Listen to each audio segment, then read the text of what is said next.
Hello and welcome to another video of career map online. আজকে আমরা যে ভিডিওটা করব সেটা হচ্ছে আগের ভিডিওর একটা কন্টিনিউয়েশন। কীরকম কন্টিনিউয়েশন ম্যাম? প্রি হিস্ট্রি তো হয়ে গেছিলো, আবার প্রি হিস্ট্রি? হ্যাঁ, প্রি হিস্ট্রি করব কিন্তু একটু অন্যরকমভাবে।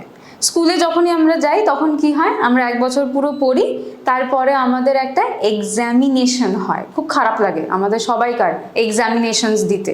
তো এইখানেও আমি একটু ছোট্ট এক্সামিনেশন নেব, কিন্তু এখানে যেটা তফাৎ সেটা হচ্ছে তোমাদের সাথে আমিও আনসারগুলোকে ক্র্যাক করার চেষ্টা করব। সো বেসিক্যালি ইন শর্ট আজকে একটা মক বা একটা রিভিশন টেক্সট টাইপের আমরা কন্ডাক্ট করার চেষ্টা করব। So we will just revise যা যা আমরা প্রি হিস্ট্রিতে পড়েছি। সো আজকে আমার ভিডিওর টপিক হবে হচ্ছে all the previous year questions যেটা প্রি হিস্টোরিক এরা থেকে এসেছে, সেইগুলোকে আমরা আনসার দেওয়ার চেষ্টা করব। একটু দেখা তো উচিত আমরা কতদূর প্রিপেয়ার করেছি। কিন্তু এই ভিডিওটা দেখার আগে বা শোনার আগে আমার একটাই খালি রিকোয়েস্ট, তোমরা আমার প্রি হিস্ট্রির যে পার্ট 1 অ্যান্ড পার্ট 2 ভিডিওসগুলো রয়েছে সেটাকে আগে একটু দেখো, আগে বোঝো ব্যাপারটা কি, আর তারপরে এইগুলোকে এসে আনসার করার চেষ্টা করো। অলরাইট, চলো without any delay let's start today's video. So the first question যেটা আমাদের আছে সেটা হচ্ছে during which of the following period ostriches were found in India? খুব একটু অন্যরকম লাগে যে ম্যাম অস্ট্রিচ তো ইন্ডিয়াতে খুব মানে নতুনভাবে আমরা শুনি, বাট এটাও কি প্রি হিস্টোরিক টাইমসে ছিল? হ্যাঁ, প্রি হিস্টোরিক টাইমসে ছিল। ইনফ্যাক্ট যদি তোমরা এটার আনসার দেখো তাহলে বুঝবে যে অস্ট্রিচ যদিও বা it's not very famous in India, এটার কিন্তু একটা খুব মানে কানেকশন রয়েছে উইথ ইন্ডিয়া, এবং সেটা কখন থেকে আমরা দেখতে পাই সেটা হচ্ছে আমাদের প্যালিওলিথিক টাইম থেকে আমরা দেখতে পাই। তো যদি আমি এর ওপরে একটু ইনফরমেশন তোমাদেরকে দিই, সেটা হচ্ছে the large quantities of ostrich eggshells were found in Patna. দেখো, Patne is the older name of Patna, Patna which is in Maharashtra. সেখানে আমরা এই এগ শেলসগুলোকে পেয়েছি, এবং আমি আমার স্ট্র্যাটেজি ভিডিওতে বলেছিলাম যে হাউ ডু উই রিকনস্ট্রাক্ট, আমরা হচ্ছে কার্বন ডেটিং করে থাকি। তো এখানেও এই এগ শেলসগুলোর হচ্ছে ডিএনএ নেওয়া হয়েছিল, সেখান থেকে একটা অ্যানালাইসিসের পরে আমরা জানতে পারি যে ইয়েস, আমাদের এখানেও অস্ট্রিচ বলে একটা প্রাণী ছিল। হয়তো it was not exactly ostrich, but যেরকম তুমি এই কেভ পেন্টিংয়ে দেখতে পাও, it is a kind of ostrich looking bird. হয়তো তখন তারা অস্ট্রিচ বলতো না, কিন্তু definitely it looks like an ostrich. তো তাই জন্য হচ্ছে ostriches were found when more than 25,000 years ago. So যদি আমি more than 25 years ago যাই, আমাদের কি আসবে? আমাদের প্যালিওলিথিক এরা আসে। So starting from the Paleolithic era, we have the ostriches in India. Not exactly the ostrich যেটা আজ তুমি আর আমি জুতে দেখি, but definitely a variety of ostrich. So the first answer is our Paleolithic era. Question number 2. In which among the following period Catalhook was one of the most famous sites? আচ্ছা, যখনই আমরা pre history পড়ি, আমি আমার pre history ভিডিওতেও বলেছি যে শুধু যে ইন্ডিয়াতে এই প্রি হিস্টোরিক এরা এসেছিল সেটা কিন্তু নয়, ওয়ার্ল্ড ওয়াইড দেয়ার ওয়াজ আ টাইম যেটাকে আমরা মেসোলিথিক, নিওলিথিক বা ইভেন প্যালিওলিথিক এরা বলে থাকি। তো সেই সূত্রটাকে ধরতে যাই তাহলে কি হবে না, প্যালিওলিথিক সাইটস বা বিভিন্ন যে নিওলিথিক সাইটসগুলো আছে সেগুলো যে শুধু ইন্ডিয়াতে ছিল সেটা না, ওয়ার্ল্ড ওয়াইড আমরা এই সাইটসগুলোকে পেয়ে থাকি। তো এইখানে যে নামটা রয়েছে সেটা হচ্ছে ক্যাটেলহিউক। এই জায়গাটা অ্যাকচুয়ালি হচ্ছে প্রেজেন্ট ডে টার্কিতে রয়েছে। আর এইটা কোন সময়কার ছিল, যদি আমি পরের স্লাইডে যাই তাহলে তোমরা বুঝতে পারবে। দেখো, ম্যাপটাকে যদি দেখি, দিস ইজ টার্কি, আর টার্কির হচ্ছে সাদার্ন পার্টে আমরা হচ্ছে ক্যাটেলহিউক পেয়ে থাকি। So Catalhoyuk is actually found in the Konya region, এবং হচ্ছে এটা সাউথ সেন্ট্রাল টার্কিতে আমরা পাই। This is south central Turkey, আর এটা হচ্ছে কোন এরাতে বিলং করে, this is a neolithic site. তো আমাদের এখানে আনসার কি হয়ে যাবে, option number A, neolithic site. তখন এখানে অনেক অ্যাডভান্স টেকনোলজিস বা ধরো টুলস এইগুলোকে আমরা দেখতে পেয়েছি। তো উইথ দ্য ক্যারেক্টারিস্টিক্স যেগুলো আমরা এই ক্যাটেল হিউকে পাই ইন টার্কি, আমরা বলতে পারি যে it is a part of the neolithic time. তো এইটা হচ্ছে আমাদের answer. So excavations was done by British archaeologist, এবং তারা ফাইন্ড আউট করেছিল যে মানে যা যা সিমটমস আমরা যা যা ক্যারেক্টারিস্টিক্সগুলো দেখেছিলাম, they all belong to the neolithic এরা। এই জন্যে we say that this cattle hug, which is a part of modern day Turkey, was a part of Neolithic times. So আমাদের answer হয়ে গেল Neolithic period. Alright, let's move on to the next question. Question 3 is very simple. এটার জন্য আমি আবার হচ্ছে ওই আগের কোয়েশ্চেন আনসার্স ভিডিওর মতন তোমাদেরকে 5 সেকেন্ডস দেবো, so that you can at least write down the answer in the chat box. একটুখানি তাহলে পার্টিসিপেশন হবে আমাদের। সো কোয়েশ্চেন নাম্বার 3 হচ্ছে, which of the following type of house remains were found in Mehergarh? এটা আমি যখন পড়িয়েছিলাম তোমাদেরকে, this I had discussed. So Mehergarh যেটা হচ্ছে পাকিস্তানে আছে, বোলন পাসের ওখানে, বালুচিস্তানে রয়েছে। সো মেহেরগড় সাইটে আমরা কি রকম টাইপের হাউসেস পেয়ে থাকি? তো I will give you 5 seconds, just অপশনটা লিখলেও হয়, এ, বি, সি না ডি। এতে আমাদের আছে হচ্ছে ট্রায়াঙ্গুলার অর সার্কুলার, বিতে হচ্ছে রেক্ট্যাঙ্গুলার অর সার্কুলার, সি হচ্ছে square or rectangular, and the fourth one is circular or square. আমি 5 সেকেন্ডস দিই, আই হোপ অ্যাটলিস্ট কেউ না কেউ তো দেখেছে আমার video and they can answer. So I'll count till 5. 1, 2, 3, 4 and 5. Answer টা দেখে নি। See, if you look into this picture, আমরা দেখতে পাবো যে we have either rectangular or square kind of houses in Mehergarh. আমি আগেই বলেছি Mehergarh is in Pakistan near the Bolan Pass, বালুচিস্তানের খুব কাছে। এবং সেখানে তোমরা যদি প্ল্যানগুলো দেখে থাকো, this is the original picture of the excavation site at Mehergarh in Balochistan. আর এটা হচ্ছে দ্য হ্যান্ড ড্রন প্ল্যানস। যখনই আমরা এক্সকাভেশনস করে থাকি, আমরা অনেক সময় এরকম হ্যান্ড ড্রন প্ল্যানস তৈরি করে থাকি, just to make people understand exactly কীরকম হতো। তো এইখানটা দেখেও তোমরা বুঝতে পারবে this is practically a square, আর এইখানটা তোমরা দেখে বুঝতে পারবে this is a rectangular. So আমাদের আনসার তাহলে কি হয়ে যাবে? আমাদের আনসার হচ্ছে option number C, square or rectangular houses were found in Mehergarh. Okay, I hope এই answer, this question is actually very common. তো এইটা যদি একটুখানি আমরা মাথায় রাখি, one question done for our next examination. চলো, let us next go to the next slide. Question number 4. The duration of the Mesolithic period is from about dash years ago to dash years ago. এই আনসারটা দেওয়ার আগে আমি আবার বলবো যে বিভিন্ন বইতে বিভিন্ন রকমের ইয়ার দেয়া থাকে। তোমরা যদি কোনো এসএসসি, ইউপিএসসি এইসব বইগুলো দেখো, দেয়ার ইজ ওয়ান আনসার। আবার যদি তোমরা এখন স্কুল লেভেলে যাও, দেয়ার মাইট বি আনাদার আনসার। তো আমি আগেই বলেছি যে এই সময়কার পাস্ট আমরা রিকনস্ট্রাক্ট করি on the basis of the archaeological evidences, আর এটা সবসময় অ্যাপ্রক্সিমেটলি হয়ে থাকে। তো আমাদের এখানে যে আনসারটা হবে, দ্যাট ইজ অগেন অ্যাপ্রক্সিমেটলি কি না 12,000 টু 10,000 BCE এর মাঝখানে আমরা মেসোলিথিক টাইমটাকে দেখে থাকি। এবং যদি তোমাদের মনে থাকে, some of the characteristics features of mesolithic time কী কী ছিল, ওয়ান মেজর ফিচার হচ্ছে মাইক্রোলিথ। ছোটো ছোটো stone tools were used. Not only that, mesolithic time থেকেই কিন্তু আমরা দেখি আস্তে আস্তে কি হচ্ছে না, মেসোলিথিক যাচ্ছে, নিওলিথিক আসছে। This transformation takes place not only in the life of the hunters and gatherers, but also কোথায় না এনভায়রনমেন্টে। আস্তে আস্তে আমাদের ক্লাইমেটটা ওয়ার্ম হচ্ছে, আস্তে আস্তে আমাদের আশেপাশে we have grasses and grass eating animals, যে কারণের জন্য এর পরের যে স্টেজটা নিওলিথিক, সেখানে আমরা এগ্রিকালচার বা ফুড প্রোডাকশন আমরা দেখে থাকবো।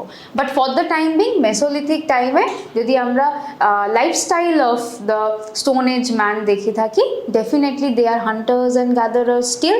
থাকছে কোথায়? কেভসে থাকছে। ফায়ার অলরেডি ডিসকভার হয়ে গেছে, তো fire is being used and definitely microliths are being used in order to hunt or gather the food. তো আমাদের ইয়ার হচ্ছে 12,000 to 10,000, which is the option number C. Let us move on to question number 5. Question number 5, in which type of this megalith, megalith মানে কি ছিল? আবার যদি আমরা একটু পেছনে যাই into our chapter, মেগা মানে হচ্ছে ভীষণ বড় বড়, আর লিথ মানে হচ্ছে স্টোন। সো ভীষণ বড় বড় যে স্টোন টুলস, স্টোন বোল্ডার্সগুলো ব্যবহার করা হতো in order to make an identity of the grieve বা একটা মেমোরিয়াল হিসাবে, সেইগুলোকে আমরা কি বলে থাকি? না, মেগালিথস বলে থাকি। সো এই যে স্টোন পিসেসগুলো, এই স্টোন পিসেসগুলো আমি বলেছিলাম যে এগুলোকে বিভিন্ন রকমভাবে সাজানো হতো। তো কোন মেগালিথগুলোকে আমরা সার্কুলার শেপে সাজাতাম অ্যারাউন্ড দ্য গ্রেভ? যদি আমাদেরকে বলা হয়, আমাদের আনসার কোনটা হবে? আউট অফ দিস 4 আমাদের আনসার হবে হচ্ছে কেন সাইকেল। ঠিক আছে, তো যদি আমরা এইগুলোর ডেফিনেশনটা দেখি, দেখো the first one যেটাকে আমরা straight line of parallel megalithic standing stones বলে থাকি, কেন সাইকেল। এইটা হচ্ছে somewhat looks like this, এর মাঝখানে হচ্ছে ওই গ্রেভটা থাকে বা ডেড বডিসগুলো লাগানো হয়, আর তার চারিপাশে হচ্ছে এরকম সার্কুলারে আমরা স্ট্রেট স্টোনস দেখে থাকি, স্টোন বোল্ডার্স দেখে থাকি। So this is our answer, which is option number এ। এছাড়াও যদি আমরা অন্যগুলোকে দেখি, আমাদের অপশন নাম্বার বি ছিল হচ্ছে ডলমেন। ডলমেনটা কি ছিল? It was a single chamber megalithic tomb, একটা টুম্বের মতন দেখতে হয়। Number 2, rock cut caves. Rock cut কেভসটা এক কথায় তোমরা বুঝতে পারছো যে একটা বড় রক বোল্ডার রয়েছে, সেটাকে যদি আমরা কার্ভ করি, we make a cave inside the rock, সেটা হচ্ছে আমাদের rock cut cave.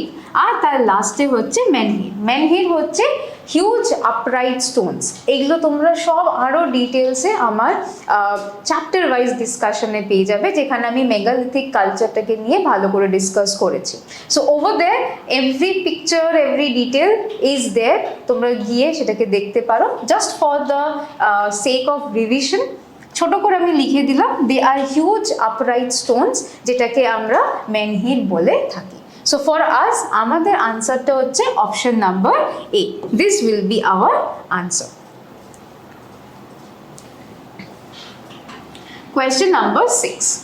Inamgao, which is an important archaeological site, is situated on Dash River. সবচেয়ে আগে একটু বুঝি যে ইনামগাঁও কোথায়। ইনামগাঁও is in Maharashtra. ঠিক আছে, আমি যদি ইন্ডিয়ার ম্যাপ নিয়ে আসি, see this is our southern part of India, এবং এই জায়গাটা somewhat here we have Inamgao.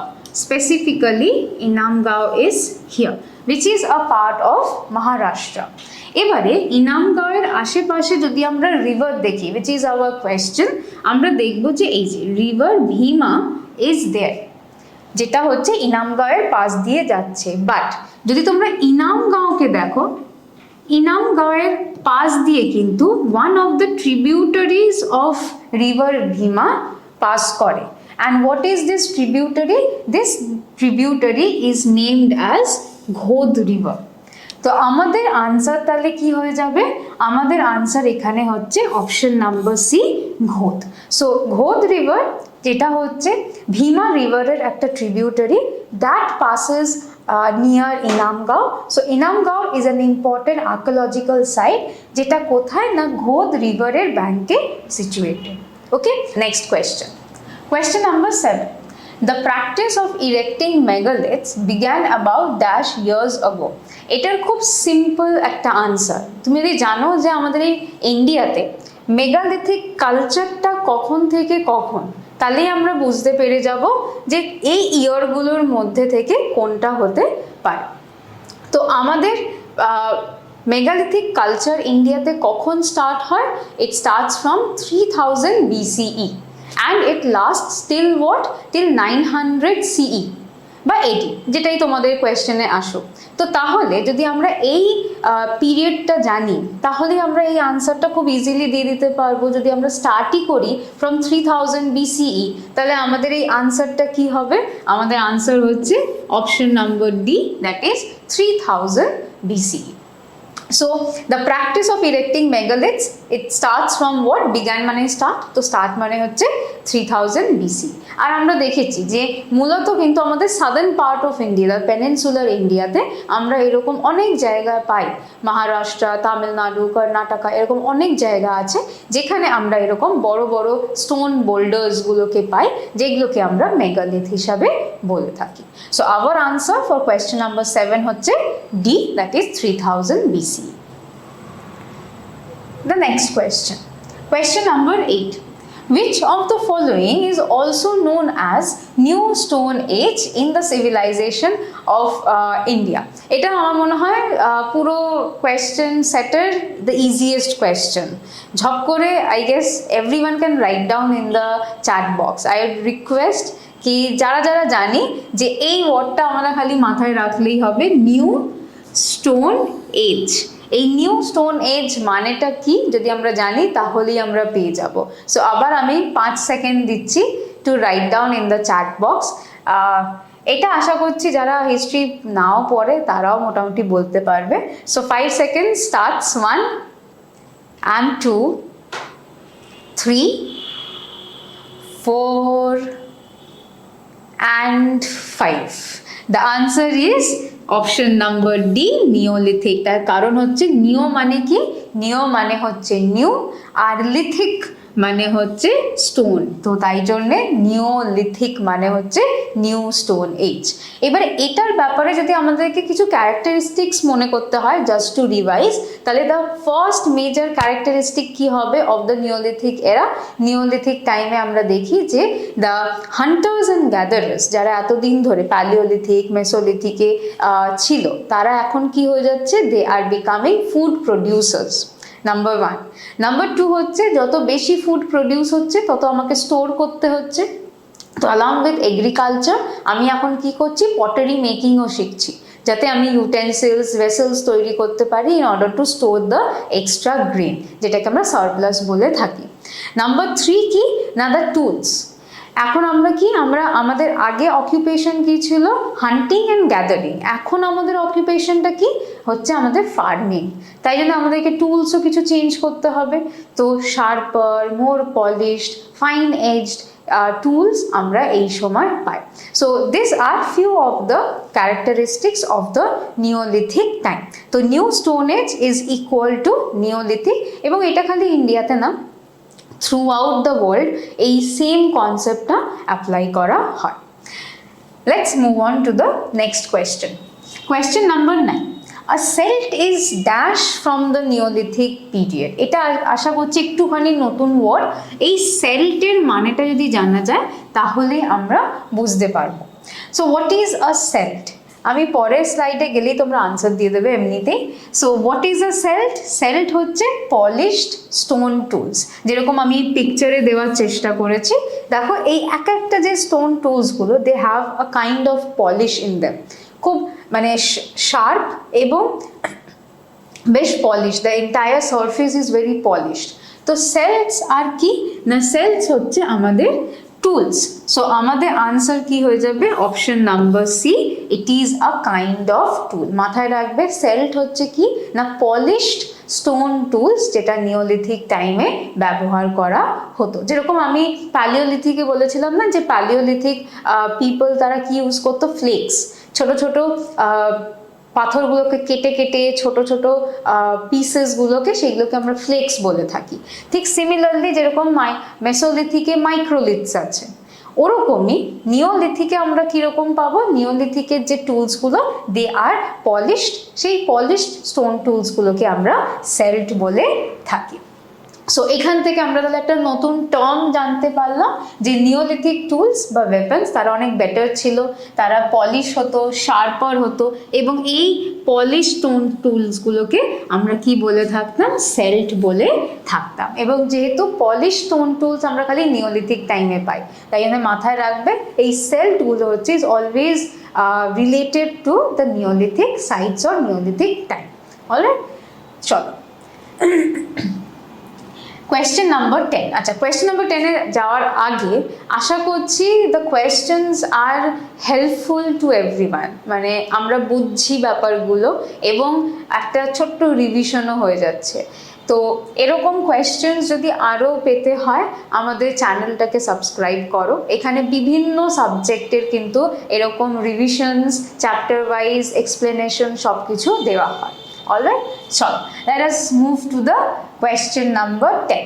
আবার microliths were dash used by the early humans. এতক্ষণে তো অ্যাটলিস্ট এটা আমরা বুঝে গেছি। তো চটপট আমরা আনসারটা দিয়ে দিই চ্যাট বক্সে। What are মাইক্রোলিথস? মাইক্রোলিথস হচ্ছে আমাদের স্টোন টুলস। তখন কয়েন্স তো নয়, সেই সময় কয়েন্সের কোনো কনসেপ্টটাই ছিল না। যখন আমরা ট্রেডিং স্টার্ট করলাম ইট ওয়াজ বাটার সিস্টেম, তুমি আমাকে চাল দাও আমি তোমাকে ডাল দেবো, সামথিং লাইক দিস। নেক্সট হচ্ছে ক্লোথস। ক্লোথস তো ক্লোথস হিসাবেই ধরা হবে, মাইক্রোলিথস তো বলবো না। And next earthen pots. Earthen পটসগুলো আমরা সেই তোমাদেরকে বলেছিলাম যে painted grey ware, black and red ware এইগুলো হয়। সো এটাও নয়। তো মাইক্রোলিথসরা কি না, stone tool. So what are microliths? ছোট্ট করে বোঝানোর জন্য, মাইক্রোলিথস আর স্মল, এইগুলোকে পিগমি টুলসও বলা হয়। তার কারণ তুমি যদি দেখো এদের শেপগুলো কিন্তু ইজ ভেরি স্মল, খুব ছোট ছোট। They are not like the big crude একদম বড় বড় বোল্ডার্সের মতন যে প্যালিওলিথিক টাইমসে ব্যবহার করা হতো, সেটা একদমই না। এখন একদম ছোট ছোট সাইজের, সাম সেন্টিমিটার্স এরকম সাইজ হতো, সেরকম টুলসগুলো আমরা এই সময় পেয়ে থাকি। সো মেসোলিথিক টাইমে যে স্মল পলিশ শার্প স্টোন টুলসগুলোকে আমরা পেতাম সেইগুলোকে আমরা মাইক্রোলিথ বলতাম। এবং দে আর অ্যাকচুয়ালি অফ ফাইন এজ। তোমরা যদি এইগুলোকে দেখো, পয়েন্ট আছে, পয়েন্ট মানে পয়েন্টেড বা হচ্ছে এজি, সব কটাই তাই। এবং দে আর ভেরি স্মল, কিছু সেন্টিমিটার হয় এদের সাইজগুলো। সো এইগুলো আমরা মাইক্রোলিথ হিসাবে দেখি। আর আরেকটা জিনিস মাথায় রাখবে, এদের সাথে উডেন বা বোন হ্যান্ডেলসগুলোকে অ্যাটাচ করা হতো just to make them. Say for example ধরো এরকম ছোট একটা পিস নেওয়া হলো, তার নিচে যদি আমি একটা উডেন পিস বা একটা বোন যদি অ্যাড করি, আমি সেটাকে একটা অ্যারো হিসাবে ব্যবহার করতে পারি। তো এই ছোট যে পিসটা সেটা আমার অ্যারো হেড হয়ে যাবে, আর নিচের যেটা উড বা বোন যেটা আমি লাগাচ্ছি অ্যাজ আ হ্যান্ডেল, সেটা আমার ওই নিচে ধরার জায়গাটা হয়ে যাবে। অ্যারো হিসাবে ইউজ করতে পারি, স্পিয়ার হিসাবে ইউজ করতে পারি। তো এইগুলো হচ্ছে আমাদের মাইক্রোলিথ, যেটা হচ্ছে মেসোলিথিক টাইমে ব্যবহার করতাম। সো আমাদের আনসার তাহলে কি হয়ে গেল? Microliths are what? The are stone tools of the mesolithic era. চলো question number 11. Which of the following is a Paleolithic site of the archaeological importance in India?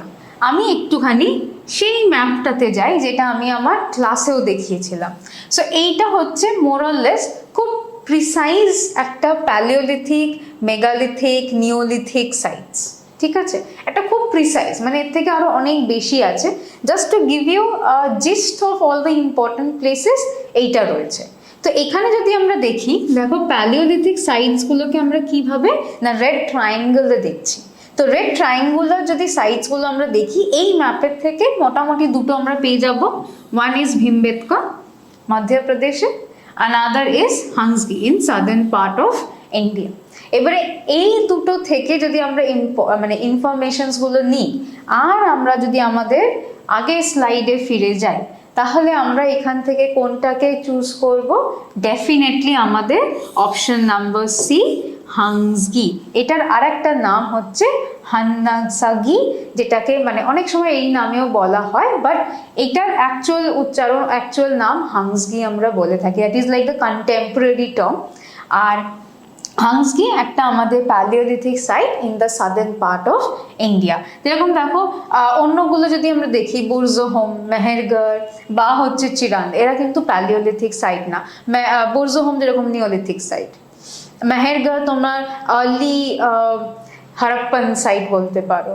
তো এরকমভাবে বিভিন্ন বিভিন্ন জায়গাগুলো রয়েছে, but they are not paleolithic site. So আমাদের palaeolithic site এখানে কোনটা না, হাংসকি। Alright, so this is question number 11. Question number 12. Which of the following archaeological sites have the evidence of pit dwelling? এই pit dwelling টা কি? pit dwelling আমি বুঝিয়েছিলাম যে দু রকমের হাউস মোটামুটি আমরা পেতাম। কিছু কিছু হাউসেস হচ্ছে যেরকম মাঠ দিয়ে তৈরি হয়, মাটির বাড়ির মতন, সেরকম সার্কুলার মাটির বাড়ি হতো।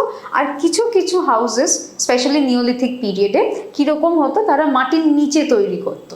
এক্সাম্পল দেখাই, দেখো এই জায়গাটাকে যদি তুমি দেখো, this is one of the example of pit houses. তো এটা কিন্তু অ্যাকচুয়ালি মাটির নিচে, সো তারা বাড়িগুলোকে মাটির নিচে তৈরি করতো। অনেক কারণ থাকতো, একটা হচ্ছে ঠান্ডা থেকে বাঁচার জন্য, অনেক সময় ওয়াইল্ড অ্যানিমালস থেকে বাঁচানোর জন্য। তো তারা মনে করতো যে এই মাটির ভেতরে বাড়িগুলো তৈরি করলে দে উড বি সেফার। তো এই পিট হাউসেস অনেক পরিমাণে আমরা কোথায় পেয়েছি, definitely neolithic site, but neolithic site কোথায় না, বুরজোহোম ইন কাশ্মীর। তো আমাদের আনসার হবে হচ্ছে বুরজোহোম। দুটো জায়গা আছে কাশ্মীরে, বুরজোহোম আর একটা হচ্ছে গ্রুফকল। এই দুটো জায়গাতেই আমরা number of evidences of pit houses পেয়েছি, and they belong to the neolithic era. So যদি বলে দেওয়া হয় যে কোথায় পিট হাউসেস বা পিট ডুয়েলিংস আমরা পেয়ে থাকি, চোখ বন্ধ করে বুরজোহোম বা গ্রুফকল, আইদার ওয়ান যখন থাকবে প্লিজ টিক। ঠিক আছে, চোখ বন্ধ করে এটা তোমরা করতে পারো। So answer for question number 12 হচ্ছে আমাদের বুরজোহোম, যেখানে পিট হাউসেস পাওয়া যায়। Number 13, question number 13. The skull of a Homo erectus was found in which of the following prehistoric Indian sites? এটা একটুখানি evolution of man থেকে question, but it is a part of your prehistory. তো এই Homo erectus, Homo sapiens দের আগে আসে in the evolution chart. তো এদের skull আমরা কোথায় পেয়েছি? আনসারটা হবে হচ্ছে হাথনোরা।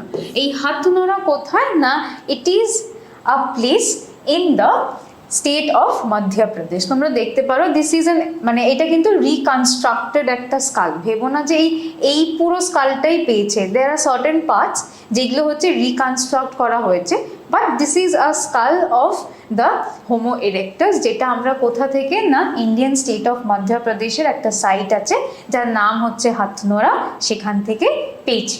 So Hathnora will be the answer for question number 13. Let us move to question number 14. Question number 14 আর 15 আমি জানি যে সবাই পারবে। So which of the following is incorrectly matched? আচ্ছা, যখনই এরকম টাইপের কিছু কোয়েশ্চেন আসে, চেষ্টা করবে যে যদি আমি সবকটা সাইট না জানি, যেগুলো জানি আগে সেইগুলোকে একটুখানি দেখে নিতে। দেখো অলরেডি যদি আমরা আমাদেরই এই রিভিশন চ্যাপ্টারটা দেখে থাকি বা রিভিশন ভিডিওটা দেখে থাকি, দেয়ার আর সার্টেন জায়গা যেটা আমি অলরেডি কিন্তু উল্লেখ করেছি। নাম্বার 1 ভীমবেটকা, আমি অলরেডি উল্লেখ করেছি। Bhimbetka is famous for what, cave paintings, এবং এটাকে আমরা একটা প্যালিওলিথিক সাইট হিসাবেই জানি।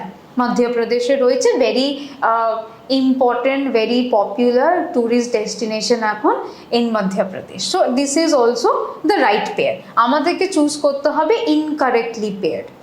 নাম্বার বি যদি যাই, বাগর, এই নামটা আমরা সেরকম ভাবে শুনিনি, তো let us keep this aside আপাতত। এর পরে যদি আমরা সি দেখি, তাহলে সি হচ্ছে ব্রহ্মগিরি। আমি ব্রহ্মগিরির উল্লেখ কিন্তু আমার চ্যাপ্টারেও করেছি, এই ভিডিওটাতেও কিছুটা করেছি। এবারে ব্রহ্মগিরি কি একটা নিওলিথিক সাইট আদৌ? আমি যদি আবার সেই ম্যাপটাতে একটুখানি যদি ফিরে যাই, এইখানে যদি তোমরা দেখো ব্রহ্মগিরি কোথায় না, আবার সাদার্ন পার্ট অফ ইন্ডিয়া, ঠিক আছে। কিন্তু ব্রহ্মগিরির এখানে কি আছে, গ্রিন কালারের একটা ডট আছে, অ্যান্ড গ্রিন কালার ডট মানে এখানে হচ্ছে মেগালিথিক সাইট, ঠিক আছে। তাহলে যদি আমি আবার আমার লাস্ট স্লাইডটাতে যাই, তাহলে কি Brahmagiri is rightly matched? The answer is no. তার কারণ ব্রহ্মগিরির সাথে ম্যাচ হতো কি না, Brahmagiri is a megalithic site in southern India. তাহলে আমাদের আনসার এসে গেল। এবার যদি তারপর তোমাকে জানতে হয়, এই নামগাঁও ডেফিনেটলি তো চ্যালকোলিথিক সাইট, এটা আমরা দেখেইছি অলরেডি, আর Bagor is a mesolithic site. তো তাই জন্যে আমাদের আনসারটা কি হয়ে গেল, Brahmagiri which is not a neolithic site, এটা একটা কি, এটা একটা মেগালিথিক সাইট। তাহলে এই কোয়েশ্চেনের which of the following is incorrectly paired বা matched? ডেফিনেটলি ব্রহ্মগিরি, তার কারণ ব্রহ্মগিরি নিওলিথিক সাইট না, এটা একটা মেগালিথিক সাইট হিসাবে ধরা হয়। And the last question for today's revision, man passed from the food gathering stage to food producing stage in the dash age। এটা আবার হচ্ছে চোখ বন্ধ করে আনসার করা যায়। আমি একটু আগেই বললাম যে হোয়াট ইজ দ্য স্টেজ যেখানে আমরা ফুড গ্যাদারার্স থেকে ফুড প্রডিউসার্স হই। আমাদের আনসার হচ্ছে option number C, the neolithic or the new stone age. New stone এজের প্রাইম ক্যারেক্টারিস্টিকই হচ্ছে এটা যে আমরা ফুড গ্যাদারার্স বা হান্টার্স অ্যান্ড গ্যাদারার্স থেকে আমরা ফুড প্রডিউসার্স হচ্ছি। That is the major change in the lifestyle of the man, early stone age man. তো এই কারণের জন্য আমাদের answer for the question number 15 হচ্ছে নিউ স্টোন এজ বা দ্য নিওলিথিক এজ, যেখানে আমরা দেখি ফ্রম ফুড গ্যাদারিং আমরা এখন কি হচ্ছি না, ফুড প্রডিউসিং স্টেজে পৌঁছে যাচ্ছি। এবং আমি অলরেডি এর ক্যারেক্টারিস্টিক্সগুলো তোমাদেরকে বলে দিয়েছি।